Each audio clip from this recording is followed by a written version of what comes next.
So I'm trying to find something positive. So I go, what do you usually do? When someone says they get married, one of the natural questions is, are you going to have kids? And what does he say? He says, absolutely not, no possibility. And I said, well, I looked at her, she's 29 years old. And I said, well, have you had this discussion with her? He goes, oh yeah. I told her, if we get married, the deal is no kids. And she agreed to the deal. This is how guys think. He actually thinks that deal's gonna hold out. Right? So I'm looking at him thinking, oh my God. So then we finally get through the line, catch up with Bonnie Pearl. She's been standing next to her. They've been talking, so they've met. So we introduce each other around the circle and everything else, and then we say goodbye. And I look at her, and she looks at me, and we both like, what the right? I said, what'd you learn? She goes, what'd you learn? She says, well, she told me she was standing in line, and I said, got married, how they met, all that stuff. I said, you're gonna have kids? She said, he says no, but we'll have them within 2 years. And it's like, you can figure out where this went. The guy's been married twice before, divorced, lost half his both times, been totally miserable. Now he's a broken man. It happened 3 years later. So you have to be aligned on goals, whether you like it or not. If you're not aligned on the more important, you don't have to be aligned on everything. But issues like children is a pretty large one. And then the third one you got to ask yourself, besides that, I should say, the second part of will they do the job, is really, is their nature reinforced by the job? What I mean by that is, could a person who's very introverted do a good job as a salesperson? Could they? Yes, they could. Will they long term? No, they might do a good job in the beginning by putting all their focus into it, but their nature doesn't get reinforced. Could you have somebody who's extremely sociable be your CPA? They could. Will they do a good job long term? No, they're gonna be talking to everybody instead of crunching the numbers, right? So you have to understand that. And then the third one is team fit. And that's really important. Is that the right team fit?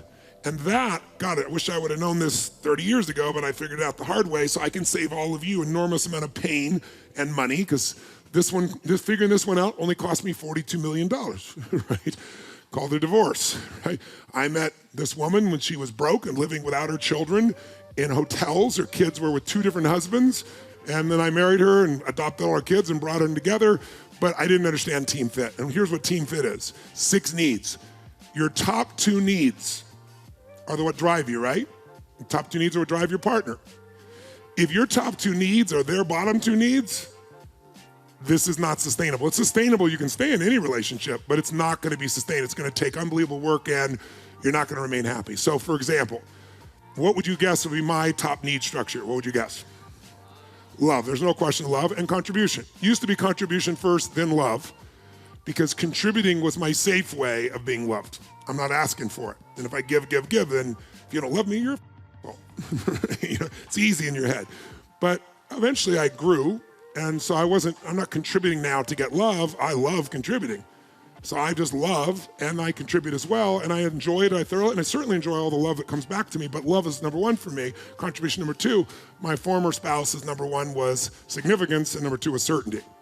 And significance, certainty on the bottom of my list. Now, easy for me, I get so much significance because for 40 years, I've loved on people, and so I have so much significance without having to work at it at this point. Easy for me, I'm not making a judgment, but certainty is like the bottom of my list, right? And top of her list.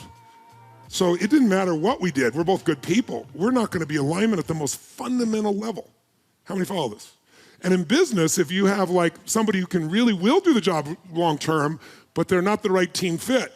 They're smart, they're great, they're whatever they are, you don't wanna let them go, but they piss off everybody else on your team, your company's gonna be over by it. In real life, the most important decision is who you're gonna spend your life with. So you gotta be able to look at this. So love is not enough, I'm sorry, but it's not, right? Now, can people's goals, experiences change? Can they be negotiated? Can we find other ways around them? Potentially, yes. So I want you to know those are the criteria that can keep you from getting in this place. In your case, it took him 9 years to tell you. So I just wanna ask you, 9 years, 7 years? 9 years? 9 years, 9 years. Are you gonna tell me and look me in the eye that you had no hint in those 9 years? Of course I did. Okay. Yeah. So I just want you to notice, because without meaning to, you're still doing blame. Because you didn't tell me that. You try to make it sound like, and I'm not saying you're trying to do it in a bad way. I hope you know You can feel where I am with you, right? But we just got to call a spade because if you don't catch this pattern, it's going to fuck up the next relationship. Great. I really appreciate it. So hear that, right? Hear that. And then remember, why did he not tell her for 9 years?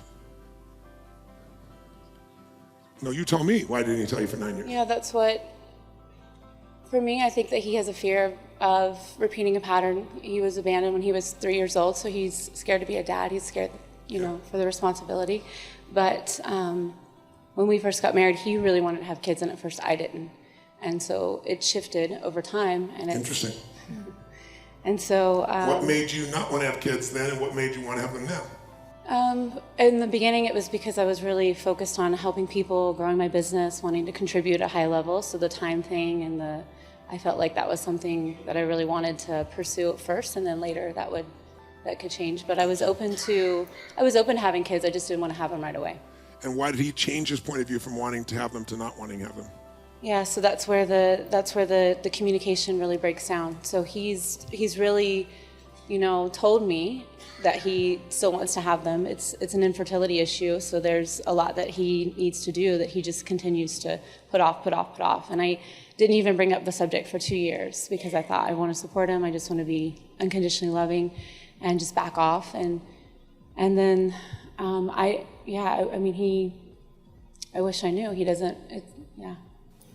You wish you knew if you asked him? Yeah, of course. And what did he say? He says he wants to have kids. He's always said that he really wants to have kids. And I'm really confused because I thought that the real problem here is he doesn't want to have kids. Well, clearly his actions speak louder than words, so that's been obvious, but he's... Oh. That's a slippery slope you're running down right now. Sure.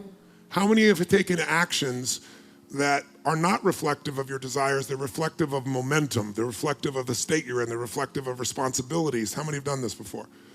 So are you telling me that you're judging he doesn't want to have kids because he's not doing it? Or are you telling me he's telling you directly he does not want to have kids? He's telling me directly he doesn't want to have kids. Okay, and that's happened just recently? Just recently. Okay. Are you sure that it's about kids?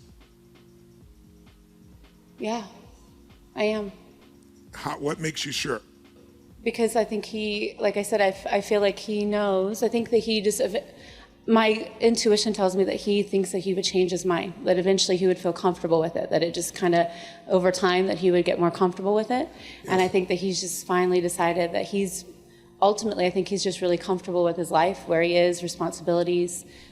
He loves what he does. He's a diver in the Navy. He really loves that. He travels all the time. Yes. And so I think he's just come to terms that he's really comfortable. And you're not, so the bottom